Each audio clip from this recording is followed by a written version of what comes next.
Olá, amigos do Viva ABC. Para quem não assistiu a primeira reportagem do dia, eu quero desejar um bom dia para vocês, cumprimentá-los, vou aguardar para ver se o sinal está tudo certinho, se o som está bom também.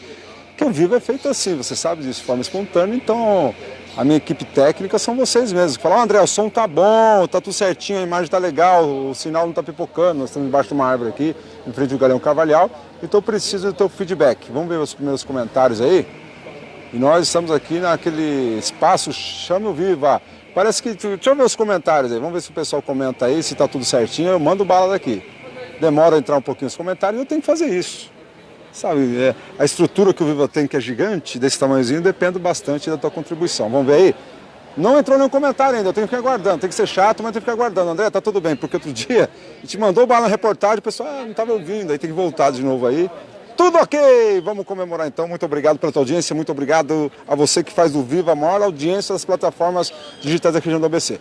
Eu estou aqui em frente ao Galeão Carvalhal, né, uma escola estadual, e desde ontem muitos professores começaram a mandar mensagem para a gente a respeito de problemas que estariam acontecendo na atribuição de aulas. E nós estamos com duas lideranças aqui dos professores, que é a professora Maíra Machado, eu ia falar Maíra Machado. Estamos aqui também com o professor Cláudio Santana. O Cláudio Santana, que é da categoria da POS, que representa os professores. Maíra, por que tantos professores começaram a mandar mensagens para o Viva e fazer um questionamento desse processo? Então, a gente está agora na atribuição dos professores categoria O, que são os professores precarizados. Então, assim, eles não têm os mesmos direitos que os professores efetivos têm na rede estadual. Então, essa atribuição acontece depois da atribuição dos professores efetivos e depois dos professores estáveis. O problema é que tem uma classificação. Só para entender, que eu sou leigo também, eu acho que o pessoal tem mesmo assim. Categoria O é aquele professor que já não está efetivado na rede. Isso mesmo. Ele já não tem aquela escola determinada, tal. Então, pega esses professores dessa categoria e vai fazer a atribuição, ou seja, esse vai para tal escola, vai pegar aula aqui, ali e tal. Isso, é isso mesmo. Isso. O professor categoria O, ele é contratado, né? Ele tem um contrato que, por determinado tempo, depois, quando esse contrato acaba, às vezes ele tem que ficar um período sem dar aula para depois retornar. É um contrato precário de trabalho, né? Ele tem que trabalhar igual o professor efetivo, mas ele não tem os mesmos direitos que o professor efetivo. Mas mais do que isso, a hora que ele vem aqui para atribuição, muitas vezes ele tem que pegar aula em várias escolas, né? Dividir a sua jornada de trabalho em vários turnos, porque ele não consegue agregar muitas vezes todas as aulas em uma só escola, né? Essa é uma realidade para o conjunto da categoria, mas para os Os, categoria O, é ainda pior. E o que aconteceu é que a classificação dos professores e a pontuação, que conta tempo de serviço, tempo no magistério, se já trabalhou em escola particular, se trabalha em outra rede, tudo isso conta numa pontuação para ter uma classificação para o professor poder atribuir aula. Então, assim, tem todo um processo, olha, pontos, ele foi acumulando pontos por isso, certo? E os mais pontuados, ele escolhe a escola, é isso ou não? Ou ele... teoricamente, ele ia para uma escola onde juntasse mais aulas, porque o que você está falando aí, que é essa fração que atrapalha. Dá 2 aulas aqui, tem que correr na outra escola, seria isso? Isso. Ele não escolhe escola. O que acontece? Teve a atribuição das aulas dos professores efetivos, que cada um faz na sua unidade escolar, aonde ele trabalha. Aí sobram as aulas, porque não, né, tem menos professor efetivo do que aula. Então essas aulas que sobram vêm aqui para a diretoria de ensino que está aqui no Galeão, né, nesses dias de atribuição. Então o professor categoria O pega a aula que sobra. Então ele tem que completar uma jornada de no mínimo 19 aulas que ele tem que dar. Só que muitas vezes essas 19 aulas não estão em uma só escola. Ele aí é obrigado a pegar em diversas escolas para ele poder completar essa carga de 19 aulas. Isso é o que acontece com o professor categoria O. O que aconteceu agora em específico, não somente aqui em Santo André, é que a pontuação desses professores estava errada. Então o professor veio para cá e na verdade a classificação dele estava errada e ele muitas vezes tinha que estar na frente de um outro professor e foi colocado lá atrás. E teve professor que nem foi colocado na lista de atribuição. Então a pessoa veio para atribuir, gente que já trabalha na rede há alguns anos e não tinha como atribuir porque estava sem pontuação. Entendi. Ô Cláudio Santana, nome chique, hein? Cláudio Santana. A POSP, a Secretaria de Educação reconhece o erro? Reconhece, tanto é que ele suspendeu, assim, ela, no caso, a SEDUC, Secretaria Estadual de Educação, suspendeu a atribuição em praticamente todas as diretorias de ensino. A gente teve conhecimento a isso por conta desses problemas, porque envolve classificação, envolve tempo de serviço, envolve também a qualificação. vamos supor, o professor se inscreveu para dar aula de matemática, de física, química, porque o histórico escolar dele, da graduação dele, da licenciatura dele, permite que ele dê aula dessas disciplinas. Quando ele vai ver a classificação, quando consegue ver, porque o sistema da Secretaria de Educação saiu fora do ar, não sei nem se retornou, mas até hoje pela manhã não estava funcionando, ele não aparece dentro dos campos de atuação dele, feito no momento da inscrição. Então a secretaria vai lá, SEDUC, né? Isso. SEDUC reconheceu, falou assim, ó, vamos suspender aqui a atribuição. Aí ela chama agora os professores, reconhece o erro, e de 10 em 10 está entrando lá, não é isso, para saber. E aí, ainda assim não está funcionando o negócio. Então, o que aconteceu ontem, em razão da própria atuação aqui da subsede de Santo André, dos ativistas, dos professores, né? Eles acabaram suspendendo a atribuição e fizeram a correção dos professores que deveriam ter aulas atribuídas ontem. Então eles fizeram isso hoje e soltaram um novo cronograma de atribuição de aula para começar a atribuir as aulas hoje, chamando o pessoal que seria ontem. Então eles fizeram essa correção, teve assim colegas que foram embora e hoje assim eles acabaram chamando esse pessoal e fazendo o recálculo. Nós estamos aqui com um jurídico que, inclusive, está fazendo isso para o professor, quando subiu, a professora, quando subir lá para a banca, já saber mais ou menos qual é a sua pontuação. Então, assim, a Proesp trouxe uma assistência jurídica aqui para acompanhar, porque na realidade foi uma lambança, não é isso? Uma lambança, bagunçou, atribui, não atribui, isso está criando uma estabilidade aí, mas está conseguindo colocar as coisas nos eixos aí? Olha, agora está começando a andar o processo de atribuição de aula, mas muito lentamente, assim, esse processo que é caótico, assim, já tivemos momentos, assim, anos anteriores que a atribuição foi caótica e desrespeitosa, mas, assim, esse ano está sendo demais. Eu recebi muitas reclamações do Vila, realmente, e não é só em Santo André. Não, é generalizado, assim, nas regiões, nas diretorias de ensino, em todo o estado, mas, assim, é algo, assim, que é raro nos últimos anos. A gente sempre teve problema, a gente sempre acompanhou aqui o processo de atribuição de aula. Vocês podem até entrevistar o pessoal aí da comissão de atribuição de aulas. Mas... Vamos precisar de autorização. Aí, deixa eu só dar Claudio, te interromper um pouquinho. Eu até pedi você dar um passinho à frente aqui, Claudio. Pessoal da diretoria DR. Diretoria de Ensino. Diretoria de Ensino aqui de Santo André. A gente sempre anuncia que a gente é democrático, vocês querendo falar com a gente, vocês vão falar, nós vamos mandar um e-mail também pedindo aí esclarecimentos aí, porque são muitas as reclamações, os professores desde ontem estão mandando para a gente, olha, nós estamos sendo prejudicados pelo processo de atribuição de aulas da categoria O. Quantos professores se enquadram, aqui no caso é da cidade, não é isso? Isso. Quantos professores estão nessa situação? De categoria O, eu creio que é em torno mais ou menos. Por disciplina, uns 500, 700, assim, por área, por campo, né, de atuação, né? Aí entra ciências humanas, né, exatas. Então por isso que chegou tanta reclamação para o Viva Lá. Classes, que é do primeiro ao quinto ano, então assim, em média aí 500 até 700. E aí, vocês apontam algum caminho? Falam assim, o melhor é fazer isso aqui, vocês têm algum caminho para propor para a DR? Ter um sistema sério, assim, um sistema de inscrição e de atendimento aos colegas, canais de resolução que funcione. Porque abrir um período de recursos, assim, porque esses problemas eles já começaram a fazer após a inscrição dos colegas, professores. Por quê? Porque quando saiu a primeira listagem, já saiu com vários problemas.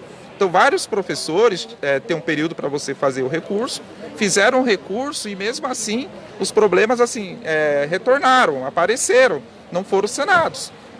Então, assim, é até um absurdo, assim, a gente teve que recorrer a essa forma de atribuição, porque, na verdade, assim, no meu entendimento, a gente deveria suspender a atribuição hoje, resolver todos os problemas e aí na segunda-feira, dia 27, fazer a atribuição para todo mundo com todos os problemas sanados. Então fizeram com os problemas correndo. A gente não conseguiu reverter isso. O que a gente conseguiu foi assim, fazer os acertos de pontuação, inclusive na hora, né, no momento, na banca, né, quando você chega lá na banca de ciências exatas, ciências humanas ou letras, né, arte, né, aí assim, eles permitiram fazer esse acerto. Mas o ideal é você ter uma listagem completa, com tudo arrumadinho. Já sabendo quem é quem ali nas posições. Saber. Senão cria cria uma certa desconfiança até ali do processo. Quem é que está, quem é que não está, porque também isso determina a escola que a pessoa vai, que não vai, o quanto pica essas aulas também, né? Quanto que fatia, né? Vamos falar assim melhor? Falando quanto que fatia essas aulas, porque também traz um grande problema para o professor, no meu ver, aí. Pega duas aqui, uma não sei aonde e tal, ele perde o dia, em vez de ir dando aula, no transporte aí. Exato. Não prejudica somente o professor, prejudica também os alunos. É isso que eu ia perguntar. Né? Porque a gente tem uma realidade no estado que são escolas precarizadas, né? Muitas. Eu trabalho na Vila Luzita, a escola que eu trabalho dá um medo se alguma hora vai cair, porque assim, quando chove alaga, e assim, eu sei que não é uma realidade só da minha escola, é uma realidade geral. Tem um ataque muito grande à educação e às escolas públicas, assim, enorme. Os professores, todo ano, sofrem uma humilhação nas atribuições dos professores categoria O. Esse ano está maior, mas assim, algo recorrente, porque você imagina, você é professor, você tem que organizar a sua vida, mas até agora você nem sabe se você vai ter aula ou não, se você vai ter trabalho ou não, se você vai poder ter dinheiro para sustentar a sua família. Essa é a situação que o governo coloca os professores todos os anos. Esse ano está pior, porque justamente teve uma mudança na jornada, tiveram disciplinas novas que foram colocadas na rede pública, que são disciplinas do Inova, que é um projeto do governo, que são disciplinas que não são as tradicionais. E aí teve uma mudança geral na rede e isso faz com que os professores categoria O estejam numa insegurança ainda maior. Apesar que os efetivos também foram para a escola inseguros se conseguiriam completar suas jornadas nas suas escolas. Porque enquanto está acontecendo tudo isso, fechou turno, fechou sala de aula, né? Teve uma mudança geral na rede. Então esse é um problema muito grande. A gente, para além de denunciar o problema da atribuição, também estamos denunciando essa situação na rede pública paulista, porque assim, é uma vergonha que o professor seja tratado dessa maneira no nosso país. Ele não sabe nem se ele vai ter o trabalho, então assim, efetivamente, olha, eu vou ter tantas aulas, eu vou ganhar X, porque ganha, né, por essa carga de aulas, é isso? Exatamente. Não é um fixo assim, ó, você pega 10 aulas, você ganha X reais. Então, quer dizer, ele fica ali num clima de expectativa que corrói, né? Dá até uma ansiedade. Claro. Eu não sei se eu vou ter dinheiro para pagar aluguel, não é isso que você está me explicando aí? Seria isso, Maíra? Exatamente. Então ele fica naquela expectativa de não saber se ele vai ter o sustento dele. Então, eu não sei se eu pego um bico aí né, numa outra área, se eu faço o quê, porque aí não tem essa definição para a classe O. Então a classe O está sofrendo, no caso, né? Sofrendo muito. Os professores de conjunto, mas os categoria O, muito. Agora você pensa, tem professor categoria O que trabalha há mais de 10 anos na rede. Por que esse professor não tem os mesmos direitos que o professor efetivo? Ele faz o trabalho dele há muito tempo e todo ano ele tem que passar por essa mesma situação. Penso, a pessoa tem que pegar 19 aulas e repartir em 3 escolas, em 3 turnos. A pessoa deixa de viver. Ela tem que fazer só isso da vida dela no transporte público. Verdade. O cidadão comum pode estar perguntando, que não está envolvido com a educação, mas o que tem a ver com isso? Tem a ver que a qualidade vai cair do ensino. Claro. Gente, eu não estou aqui, eu não estou fazendo defesa de A, B ou C, não, mas pelo raciocínio lógico da coisa, o professor Cláudio Santana. Divide ali o camarada em 3, o camarada que eu digo assim, o professor, respeitar três, 4 escolas, imagina só, pega o ônibus, vai para ou vai de carro mesmo assim, o trânsito também. Aí ele vai tendo um desgaste de locomoção. Então é isso que tinha, na minha opinião, também resolver. Coloca aí em uma, máximo 2, né? E aí a gente não entende o critério, mas a gente deixa... O pessoal do Dória, vocês acham que fala que o Viva pega só no pé do 6. Não é. A gente abre o espaço aqui, eu quero entender também. Aqui não está defendendo A, B ou C, como eu estou falando. No meu raciocínio raso aí, que não sou especialista em educação, você divide aí os locais de trabalho, você está precarizando realmente, que é o termo que você usou, precarizando, e deixando o professor chegar cansado, vai ficar irritado, né? Porque vai ter um desgaste físico muito maior. Sem contar que assim, o trabalho do professor, ele não se resume à escola. O trabalho do professor é em casa, é preparando aula, é corrigindo prova.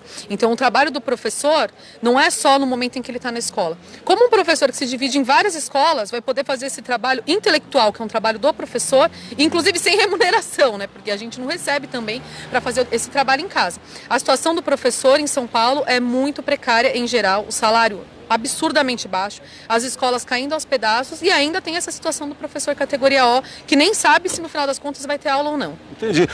Mas assim, professor, ele que prepare a aula dentro do ônibus, né? Tô brincando, gente, tô brincando. Só para citar um exemplo assim, que daria para ser implantado na rede estadual, por exemplo, a Prefeitura de São Paulo, ela tem o chamado professor módulo. O que acontece? Esse professor módulo ele é lotado numa unidade. Se tiver aula assim para ser atribuída, no momento da atribuição da escola, ele tem as aulas atribuídas. E caso ele não complete a jornada, ele continua na escola e parte dessa jornada, que é uma jornada de 25 horas aulas, e aí depois tem as horas de atividades, aí tudo que dá umas 30 horas semanais, parte desse tempo de aula não atribuída, ele fica na escola substituindo o professor. Então é uma logística. O professor que falta, ele pode entrar dentro do campo de atuação dele e fazer assim, substituir, né? Caso fica dando suporte ali. Suporte, isso também dá suporte aos projetos e tudo. Olha só, então que interessante, porque assim, não é falar assim, porque do PSDB. Os dois governos são do PSDB. Não é isso? Tá certo, o Bruno Natal. Então não é questão aqui de campo ideológico nem nada, é uma questão de coerência. Ele está citando um bom exemplo da Prefeitura de São Paulo, que faz o professor, o módulo, né? Isso. Professor módulo, que faz um aproveitamento de logística. Isso é igual fazer entrega de pizza. O cara da pizzaria não adianta colocar para o cara entregar lá na Vila Luzita, depois o outro lá no segundo subdistrito, a pizza vai chegar fria. É uma questão de tudo hoje com tecnologia, fazer uma logística, então você faz uma coisa, viu, Cláudio Santana, muito importante, que é colocar nesse campo, olha, na Prefeitura de São Paulo, que é do PSDB, funciona, aqui não está funcionando no Estado, então é questão de copiar até a própria Prefeitura, que é o próprio governo, tá certo? Sim, sim. Está aqui a professora Raira. Tudo bem? Membro aqui da Executiva. Está ajudando, inclusive, a fazer os cálculos lá para não dar problema, né? Quando Revendo o professor cálculos, né? Revendo, na verdade, né? Bom dia, tudo bem? Seu nome mesmo? Aira. Aira. Eu tinha colocado um R, Raira. Aira, e daí, diante dessa... É com H? É. Então, Aira com H. Mas está conseguindo amenizar, refazendo os cálculos? Como é que está a situação nesse momento? O problema é que cria um conflito, né? Porque o professor ele vem achando que está numa classificação e a classificação dele é outra. A gente está revendo os cálculos, que esse não seria um serviço nosso do sindicato, é o trabalho do Estado. Né? Então a gente está tentando minimizar a dor do professor, o sofrimento que o professor está passando aqui. Mas não deveria ser uma função nossa. O Estado deveria ter resolvido isso lá atrás. Para garantir o funcionamento, para garantir que o professor não seja prejudicado, a gente está olhando ficha por ficha e, na sua maioria, 90% delas estão com erro. Né? Ou o Estado não computou o tempo de serviço, porque como classifica o professor? A cada dia de trabalho, o professor ele tem 0,01 ponto. Né? Se o professor tem mestrado, se ele tem titulação, isso vai contando ponto, né, para a gente poder classificar o professor. 90% de erro ali? 90%. Quem pega aula antes, quem pega depois. Então, tem que estabelecer um nível de critério. E esse critério o Estado sequer conseguiu estabelecer, conseguiu aplicar. E qual é o argumento deles? Erramos porque foi o sistema? O que foi? O sistema está fora do ar desde a quarta-feira. Então bagunçou tudo. Bagunçou tudo. Inclusive o professor que tenta imprimir agora a ficha, ele tem dificuldade. Ele não consegue imprimir. Tá certo. Eu quero agradecer a Raira, né, que é do sindicato da POSP, tá certo assim? Cláudio Santana também, que é da POSP, aqui da cidade de Santo André. É isso? Sim, sim. Eu queria só colocar uma problemática que pode ocorrer para o funcionamento da rede estadual. É claro que Santo André, né, também, né, que é onde a gente atua. Que assim, o governo do estado de São Paulo, ele noticiou que vai investir aí não sei quantos bilhões na rede, não sei o quê. Só que o que acontece? Ele está jogando para as escolas alguns gastos que era da rede, da Secretaria de Educação. Por exemplo, a questão da merenda escolar. Agora, cada escola, ela vai ter que comprar merenda. Então, assim, essa grana que ele diz que esse dinheiro, esse investimento que ele diz que está mandando para as escolas, na verdade ele está jogando uma competência que era dele para a escola assumir, além de outras demandas, né? Ou seja, você está, assim, eu não quero assumir, sei lá, tenho as minhas prioridades enquanto gestão estadual, coisa que eu assumia antes, eu deixo de assumir e jogo para você lá na ponta. Então, é um outro problema que pode ocorrer. E que assim, que a gente tem que acompanhar de perto, né? Porque envolve o fornecedor, né? De alimentos, né? Podemos marcar um dia para falar dessa nova sistemática da estrutura do governo. Um debate aí que é bom a população saber, porque é uma novidade impactante, né? Cada escola comprar. A qualidade da merenda. Precisamos acompanhar, é verdade. Não, e é uma mentira, né? Porque ele está falando que ele está investindo. Não, é o dinheiro que já estava. É o dinheiro que já existia. Está relocando só, né? É o que gasta, você paga. Ele está falando, olha, estou destinando para a escola mais verbas. Não, é o dinheiro que a Secretaria da Educação já gastava com a escola. Então ele está mascarando, não Nós vamos preparar no estúdio lá, vamos chamar vocês aqui, representando a categoria, nós vamos dissecar depois esse tema com mais detalhes assim que ele começar. Professora Maíra, obrigado. Eu que agradeço. Quero colocar que a gente tem um grande combate esse ano, que é o combate contra os ataques à educação, que se dão em nível nacional. A gente está num momento do nosso país em que a educação está sendo atacada de tudo quanto é lado.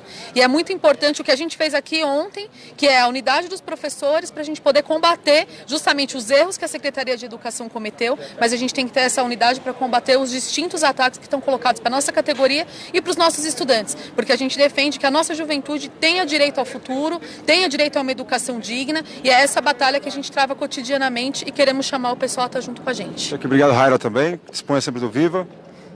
Eu acho que a gente tem que, com muito olhar agora, olhar para a escola pública, que esse desmonte não é de agora, né? O governo ele é responsável, ele está no governo do estado, o PSDB, há 25 anos, então não tem como ele culpabilizar ninguém, né? E os ataques direto ao noturno. Se a gente for analisar o quanto de fechamento de salas que a gente está tendo em Santo André, né? E estatísticas mostram que 60% da juventude está fora da escola, né? Então demanda tem.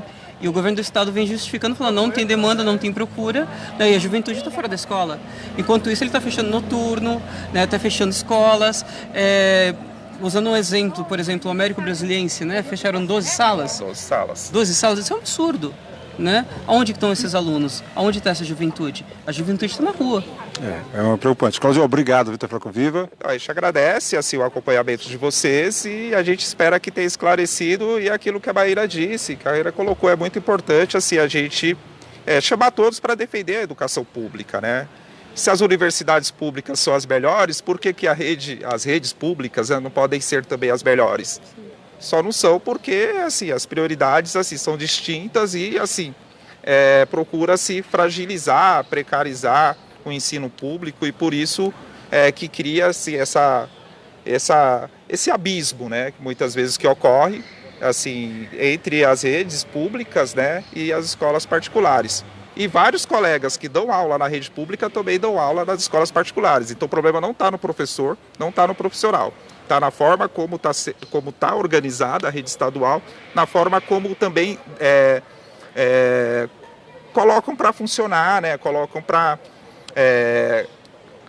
para elas serem, né? No dia a dia, né? Teria que ser uma outra lógica, um outro entendimento, envolvendo todo mundo, a participação mais ampla, uma participação democrática nos destinos das escolas da rede. Ok, muito obrigado você que acompanha o Viva sempre aí. O Viva é assim democrático. Vou abrir aqui o espaço talvez para os representantes anunciar que o representante da educação, a área de comunicação, pode falar com o Viva aí em referência a essas reclamações. Foram muitas, hein? Muita gente mandando, muitos professores mandando aí, mesmo porque mais de 500 pessoas envolvidas nesse processo aí. E a gente quer entender os pormenores aí, fica também o espaço aberto a vocês. Então, ok? Muito obrigado você que acompanha sempre o Viva. Viva ABC, um novo olhar para a região. Forte abraço e até a próxima.